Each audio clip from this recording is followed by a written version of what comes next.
Amreli breaking news. અમરેલીના Jafrabad light house બંદર પર 3 નંબરનું સિગ્નલ લાગ્યું। હવામાન વિભાગની આગાહી મુજબ વરસાદી વાતાવરણ વચ્ચે 3 નંબરનું સિગ્નલ લગાડવામાં આવ્યું।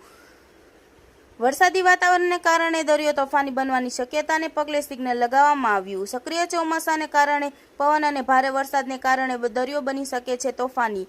માછીમારોને દરિયો ન ખેડવાની સલાહ। રિપોર્ટર કાળુશા કનોજિયા, જાફરાબાદ, અમરેલી।